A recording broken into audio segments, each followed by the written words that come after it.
Hey, this is Harold from Team Dark Horse, coming to you from my dorm room. Well, I know you guys haven't heard much about me yet. I haven't really had a chance to give you a deck profile or anything, so this is my first deck profile from you guys. Um, this is my Perfect Herald deck I'm taking to regionals with me January 29th at the Greater Columbus Convention Center. And yeah, anyways, here's the deck. One Dark Lord Desire. I feel like this is good tech over Lad, because I don't know, it's basically Dark End Dragon, but sacrifice one fairy, and with the number of fairies in this deck, it just it seems stupid not to run one of them. 3 Archlord Christia. If you're not familiar with Perfect Herald, then this is pretty much staple card. 4 fairies in the grave, special summon it. Pretty much a necessity to run 3. 3 Herald of Perfection. Perfect Herald, Herald of Perfection. Pretty much straightforward. Um, you know, 3 Tethys. This is also one of the main engines of the deck. Basically, sack a fairy, get out Tethys, and then every turn you draw 1 fairy. You get to draw another card, and it's a continuous effect. And I run 28 fairies in this deck, so it's pretty useful.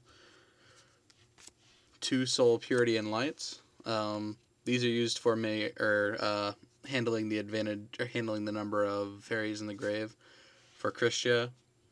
And it's a 6-star, so you can pitch it for Dawn of the Herald for Herald Perfection. 3 Gallon Duo. This is nice because you can sack it for Christia, or because it's treated as 2 tributes for a light monster, or you could just stall out with it, which is what I end up doing more often than not. And 3 Nova Summoner. This is basically used to maintain a variety of number of fairies in the grave, whether you want to get out Christia or not. Basically, you always want to be prepared for Christia, so you can use this, go into the Fool or Freya, whatever you need at the moment.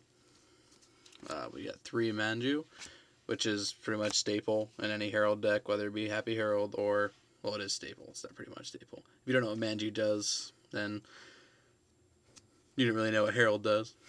2 Honest, staple in any light-based deck. 3 Herald of Orange Light.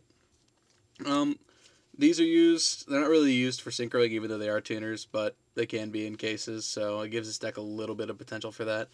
It's very, very nice. It's a lot better than Effect Veiler in this deck. Well, first of all, Effect Veiler is a spellcaster, so that'd be kind of pointless in the first place, but it's a 2-star fairy, and it can be discarded with another fairy, and with a number of fairies in this hand, it's quite possible to do this, to destroy another monster on the field, activating its effect. So all over, a very useful card. 1 Freya.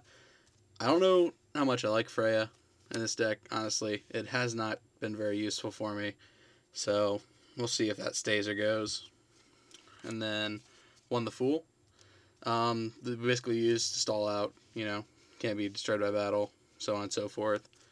Plus, it's a 1-star, which combos with Tethys if you're discarding to get out Herald. Alright, on to the spells. 1 Pot of Avarice.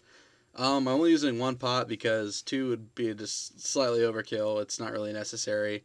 You'll oftentimes have 5 fairies in the grave, but you're not going to want to, turn them out of the deck and completely destroy your advantage. Have you top deck Christia or something.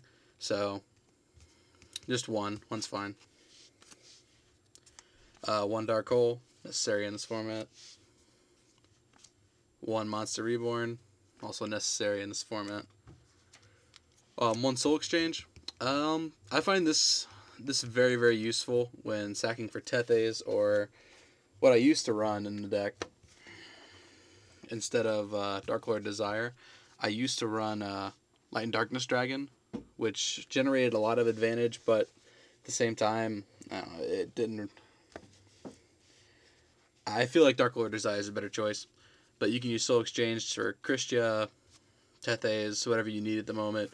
It's very useful. Plus, this deck doesn't have very many outs to like Spirit Reaper or other stall cards, so this is pretty much one of the only few ways to get around it. Then you run 3 Dawn of the Herald. I've seen people run 2 of these and 3 of the actual Herald of Perfection itself. That just seems kind of, I don't know, out there to me. So 3 of these is pretty much necessary. It's got a pretty awesome effect too. You get one of the monsters you sent back with it, so it's almost like you get out Herald with a -1, or I don't know. And getting out Herald with a -1 is pretty awesome. 2 Book of Moon, only because I really haven't found room for a third. Book is book. If you guys don't know what book does, then you're hopeless. Not really. You're cool. And then for traps, 3 Decree. Decree is a lifesaver in this deck. The only thing I might be wanting to change in this deck, I'm thinking about adding a Solemn Judgment, because I don't know, there's a lot of times where the card I would have switched it out for would have generated a lot of advantage, and I see that and I've thought about changing it before. But yeah, 3 Decree. And that's the basis of my Perfect Herald deck. If you guys have any comments or critiques, let me know.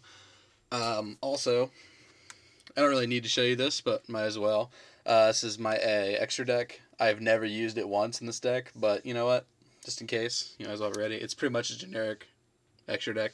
But 1 Catastar, Bryonic, Goyo, 2 Black Rose Dragon, 1 Inter-Sacred Wyvern, 1 Scrap Archfiend, 1 RDA, 1 Colossal Fighter, 2 Stardust Dragon, 1 Dark End Dragon. This will probably be a magical android. 1 Scrap Dragon, 1 Mistworm, and 1 Chimera Tech Fortress Dragon. Yeah, like I said, pretty generic. I'm probably not going to end up using it at all, but, you know, you gotta have it. Lastly, the side deck. Pretty much preparing for a wide array of things. 2 Cybers, Consecrated Light. I absolutely love this card in my side because it combos so well with everything in there. I mean, if I'm going against anything that I need a sided in against, just take out Freya and the Fool, and you're pretty much sitting exactly as you were when you started in the first place. 2 MST against decks that are pretty back row heavy, because this running into Solemn Warning or Judgment or whatever is just a pain in the ass, and sometimes I need to bring this back out. Sorry for saying ass, by the way. Anyways, 2 Noble Mana Crossout. This is pretty much essential against Naturia Synchro, or not Naturia Synchro, but Plant Synchro, and it's useful against Sabers as well. I don't know, it's a pretty staple side deck card nowadays. Trunade, once again, for back row hate if I ever need it. 2 Divine Wrath. I have the second one in here right now, but yeah, 2 Divine Wrath. 2 Bottomless. Basically, any traps in here, I'd be siding out the Royal Decrees and sticking these in instead as a situation needed. And then 1 Torrential. And yeah, that's a side deck. Anyways, this is Harold from Team Dark Horse, and you guys have a nice day.